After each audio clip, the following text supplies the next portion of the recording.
किसी भी देश की तरक्की के लिए टैक्स ज़रूरी है, क्योंकि टैक्स से मिले पैसों से ही सरकार लोगों के लिए बिजली, पानी, रोड, रेल, एयरपोर्ट, अस्पताल और स्कूल जैसी चीज़ें बनवाती है। लेकिन कई जानकार ये सवाल उठाते रहे हैं कि देश में पर्सनल इनकम टैक्स की ज़रूरत क्या है। उनका तर्क है कि पर्सनल इनकम टैक्स को ख़त्म करने से लोगों के हाथ में जो पैसा आएगा वे उसे कहीं ना कहीं खर्च करेंगे। इससे चीज़ों की मांग और खपत दोनों बढ़ेगी, जिससे इकोनॉमी को फ़ायदा होगा। खैर, ये बहस तो आगे भी चलती रहेगी कि पर्सनल टैक्स लगाना सही है या गलत, लेकिन अगले महीने आने वाला है एनडीए सरकार के तीसरे कार्यकाल का पहला फुल बजट। इसी कड़ी में केंद्रीय वित्त मंत्री निर्मला सीतारमण लगातार बैठकें कर रही हैं, लेकिन हाल ही में बजट चर्चा के दौरान मिले एक सुझाव ने कई लोगों का मूड बना दिया है। खबर है कि कुछ अर्थशास्त्रियों ने बजट में रोबोट टैक्स लगाने का सुझाव दिया है। आज के खर्चा पानी में हम इसी पर विस्तार से बात करेंगे, बताएंगे कि ये रोबो टैक्स है क्या, इसे किन लोगों पर लागू करने की बात की जा रही है, रोबो टैक्स लगाने की सिफारिश के पीछे की पूरी कहानी क्या है और इसका एआई से क्या कनेक्शन है। शुरू करने से पहले एक जरूरी सूचना, आपका चहेता show guest in the news room 100 episode पूरे कर रहा है। 100वें एपिसोड में हमारे गेस्ट हैं मशहूर एक्टर नाना पाटेकर। ये एपिसोड 22 जून दोपहर 12 बजे लल्लन टॉप ऐप पर लाइव हो जाएगा। अपने परिवार के साथ इसे देखना ना भूलें। आइए अब शुरू करते हैं। नमस्कार, मेरा नाम उपासना है और आप देखना शुरू कर चुके हैं द लल्लन टॉप का डेली फाइनेंशियल बुलेटिन खर्चा पानी। अब तक आपने इनकम टैक्स, वेल्थ टैक्स और कॉर्पोरेट टैक्स के बारे में सुना होगा, लेकिन अब एक और टैक्स पर चर्चा चल रही है। इसका नाम है रोबोट टैक्स। अब आप सोच रहे होंगे कि ये क्या भला है, बताते हैं, थोड़ा धैर्य रखिएगा। रोबोट टैक्स के बारे में एक एक करके तफसील से बताएंगे। दरअसल आगामी बजट को लेकर वित्त मंत्री निर्मला सीतारमण अर्थशास्त्रियों के साथ सलाह मशविरा कर रही हैं। एनडीए सरकार अपने तीसरे कार्यकाल का पहला फुल बजट जुलाई के तीसरे हफ्ते में पेश कर सकती है। इसी सिलसिले में वित्त मंत्री ने 20 जून दिन बुधवार को बजट पर बैठक भी बुलाई थी। इस चर्चा के दौरान देश की आर्थिक ग्रोथ, फिस्कल पॉलिसी यानी कि राजकोषीय नीति, इन्वेस्टमेंट और प्राइवेट सेक्टर की भागीदारी, खाने पीने की चीजों की महंगाई और कर्ज के स्तर पर सबसे ज्यादा चर्चा की गई। लेकिन इस चर्चा में एक और मुद्दे पर काफी बातचीत हुई जिसने सभी का ध्यान खींचा। ये टॉपिक था आर्टिफिशियल इंटेलिजेंस यानी एआई का रोजगार पर असर। टाइम्स ऑफ इंडिया की एक रिपोर्ट के मुताबिक बजट चर्चा के दौरान एक अर्थशास्त्री ने लोगों से रोबोट टैक्स वसूलने का प्रस्ताव रखा है। आगे बढ़ने से पहले आइए जानते हैं कि ये रोबोट टैक्स क्या होता है और इसके पीछे की कहानी क्या है। जैसा कि हम सबको पता है कि दुनिया भर में आर्टिफिशियल इंटेलिजेंस यानी एआई का चलन बहुत तेजी से बढ़ रहा है। उसे देखते हुए नौकरियों पर भी खतरा मंडरा रहा है। कुछ दिनों पहले ही इस संबंध में इंटरनेशनल मॉनेटरी फंड यानी कि आईएमएफ ने एक पेपर जारी किया था, जिसमें कहा गया था कि एआई बड़े पैमाने पर लोगों की नौकरियों को प्रभावित करेगा। जनवरी में आईएमएफ ने अनुमान लगाया था कि एआई दुनिया भर में लगभग 40% नौकरियों को प्रभावित करेगा।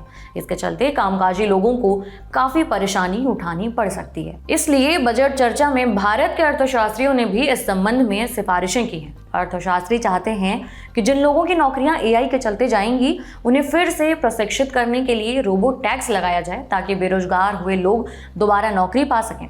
हालांकि आईएमएफ के पेपर में रोबोट टैक्स की जगह श्रम नीतियों और सामाजिक सुरक्षा स्कीम्स की जरूरत की बात कही गई है।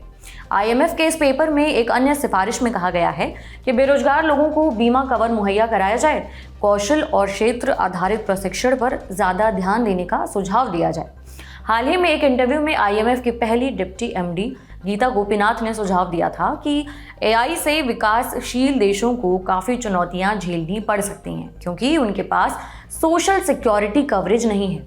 आईएमएफ के प्रमुख क्रिस्टालिना जॉर्जेवा ने हाल ही में कहा था कि एआई जॉब मार्केट को बहुत ही नाटकीय रूप से बदलने वाला है। उन्होंने कहा कि एआई सुनामी की तरह बाजार को प्रभावित कर रहा है। उन्होंने चेतावनी दी कि अगले 2 सालों में एआई विकसित देशों में 60% और दुनिया भर में 40% नौकरियों पर असर डाल सकता है।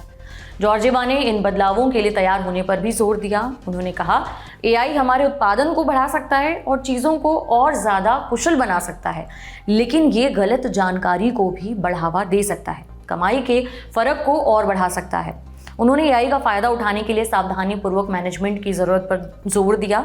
आईएमएफ के अलावा भी कई अन्य बड़े ऑर्गेनाइजेशन एआई और उसके नौकरियों पर संभावित असर को लेकर आशंकाएं जताते रहे हैं। पिछले साल दुनिया के जाने माने इन्वेस्टमेंट बैंक गोल्डमैन सैश ने रिपोर्ट में दुनिया भर में 30 करोड़ नौकरियों के एआई के चलते जाने की आशंका जताई थी। वर्ल्ड इकोनॉमिक फोरम ने एआई के इस्तेमाल से 5 सालों में 2% नौकरियों में कमी आने की आशंका जताई थी। वहीं वर्ल्ड इकोनॉमिक फोरम के मुताबिक 2027 तक टेक्नोलॉजी और डिजिटाइजेशन से 1 करोड़ 40 लाख नौकरियों के खत्म होने का अनुमान है।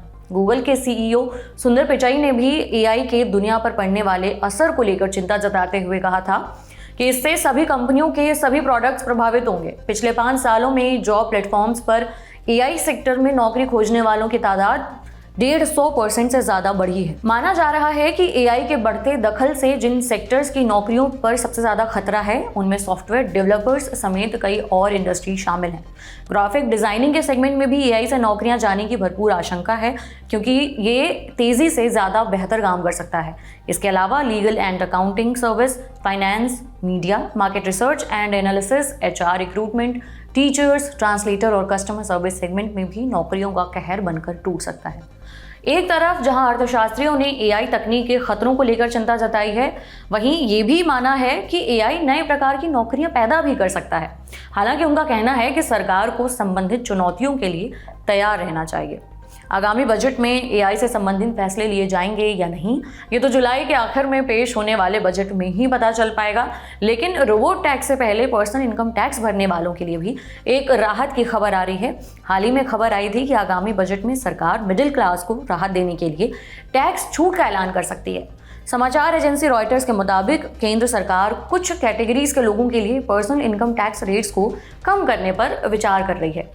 रॉयटर्स की रिपोर्ट के मुताबिक ऐसे टैक्स पेयर्स जिनकी सालाना आय 15 लाख रुपए से ज़्यादा है, उन्हें टैक्स में कुछ छूट मिल सकती है। इस रिपोर्ट में कहा गया था कि मिडिल क्लास को टैक्स में राहत देने के लिए सरकार 2020 में लागू किए गए नए इनकम टैक्स रिजीम में बदलाव कर सकती है। आयकर नियमों के मुताबिक फिलहाल 15 लाख रुपए तक सालाना कमाने वालों को 5 से 20% तक टैक्स देना होता है, जबकि 15 लाख रुपए से ज्यादा कमाई वाले लोगों को 30% की दर से इनकम टैक्स चुकाना होता है। इस बारे में हमने खर्चा पानी के 860वें एपिसोड में विस्तार से चर्चा की थी। इस एपिसोड का लिंक आपको डिस्क्रिप्शन में मिल जाएगा। बाकी आज के बुलेटिन में इतना ही। आपके लिए ये बुलेटिन लिखा था हमारे साथी प्रदीप यादव ने। उम्मीद करते हैं ये जानकारी आपको बहुत पसंद आई होगी। पसंद आई तो हमें फीडबैक में जरूर साझा करें अपना फीडबैक। बाकी अगले एपिसोड तक अपना ख्याल रखें। शुक्रिया।